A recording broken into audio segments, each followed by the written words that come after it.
18 কোটি মানুষকে পথে বসাবে মোহাম্মদ ইউনূস। বাংলাদেশ নিয়ে কেন গুজব ছড়াচ্ছে ভারত?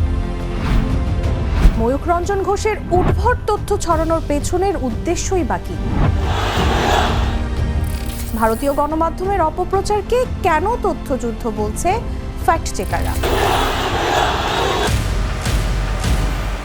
5 আগস্ট আওয়ামী লীগ সরকারের পতনের পর থেকে ভারতের সংবাদ মাধ্যমগুলোতে বাংলাদেশ সংক্রান্ত ভুয়া খবর বেড়ে গেছে ব্যাপক হারে, যার রীতিমতো উদ্বেগের কারণ হয়ে দাঁড়িয়েছে।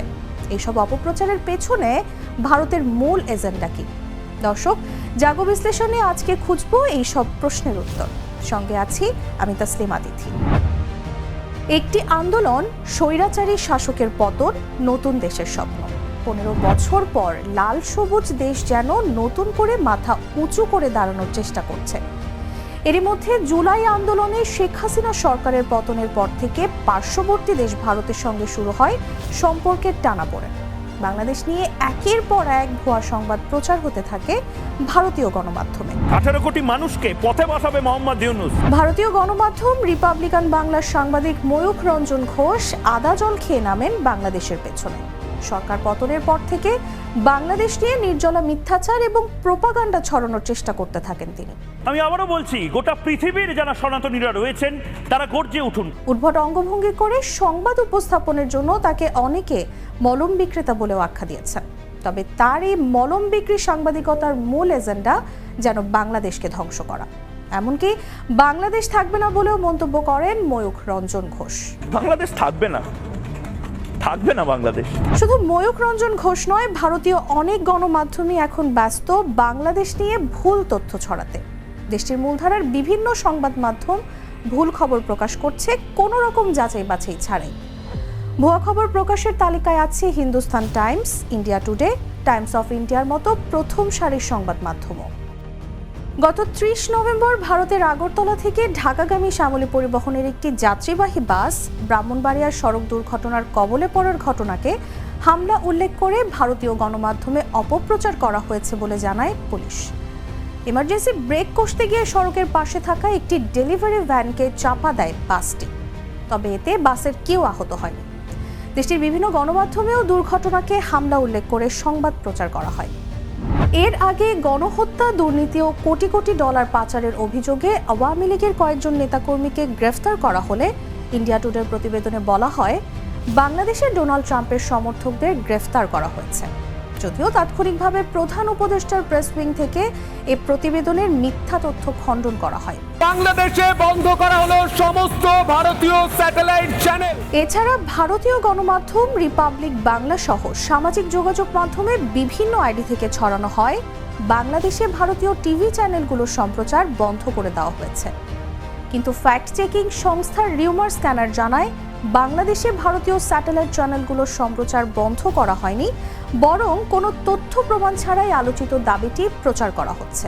ভারতীয় গণমাধ্যম জি নিউজ RT ইন্ডিয়া একটি ভিডিও শেয়ার করে দাবি করে প্রতিমা বিসর্জনের সময় মুসলিমরা হিন্দু মন্দিরে হামলা চালিয়েছে। কিন্তু রিউমার স্ক্যানারের অনুসন্ধানে উঠে এসেছে এই দাবিটিও ভুয়া। ফ্যাক্ট চেকিং প্রতিষ্ঠানটি জানায় এই ভিডিওটি বাংলাদেশেরই নয়, বরং ভারতের পূর্ব বর্ধমান জেলার খণ্ডঘোষ সুলতানপুর গ্রামে প্রতিমা বিসর্জনের দৃশ্য। এমনকি সম্প্রতি সনাতনী জাগরণ মঞ্চের মুখপাত্র চিন্ময় কৃষ্ণ দাসের গ্রেফতারের বিষয়টি নিয়ে ভারতীয় গণমাধ্যমগুলোর বানোয়াট খবর দেখলে মনে হবে যেন ধর্মযুদ্ধ শুরু হয়েছে বাংলাদেশে। এ ঘটনায় ভারত সরকারের পক্ষ থেকেও ভুল তথ্য দিয়ে দেওয়া হয়েছে বিবৃতি। বাংলাদেশ নিয়ে ভারতীয় গণমাধ্যমের অপপ্রচারকে তথ্যযুদ্ধ বলে মনে করছেন ফ্যাক্ট চেকাররা। কিন্তু প্রশ্ন হচ্ছে, বাংলাদেশের বিরুদ্ধে কেন তথ্যযুদ্ধে নেমেছে ভারত? বাংলাদেশ ঘিরে নীল নকশা বাস্তবায়নের পথে বাধা আসায় অপপ্রচারে লিপ্ত দিল্লি, এমনটাই দাবি কূটনীতিকদের। তারা বলছেন বাংলাদেশকে অষ্টম সিস্টার হিসেবে অন্তর্ভুক্ত করার ষড়যন্ত্রের অংশ এটি। সম্প্রতি গণমাধ্যমে দেয়া এক সাক্ষাৎকারে সাবেক রাষ্ট্রদূত M শফিউল্লাহ বলেন, স্বার্থে আঘাত আসায় বিশ্বের কাছে বিভ্রান্তিকর তথ্য ছড়িয়ে তা পুনরুদ্ধারের চেষ্টা করছে ভারত। তার মতে বিগত 15 বছর হাসিনাকে সামনে রেখে ভারত বাংলাদেশকে দখল করে নিয়েছিল। এখন বাংলাদেশকে আবার কিভাবে তাদের আওতায় নেওয়া যায় সেই লক্ষ্যেই তারা কাজ করছে। তারা মনে করে বাংলাদেশকে অষ্টম সিস্টার হিসেবে অন্তর্ভুক্ত করা গেলে তাদের 7 সিস্টার্স নিরাপদ থাকবে। বাংলাদেশ নিয়ে ভারতের এই গুজব ঠেকাতে বদ্ধপরিকর অন্তর্বর্তী সরকার।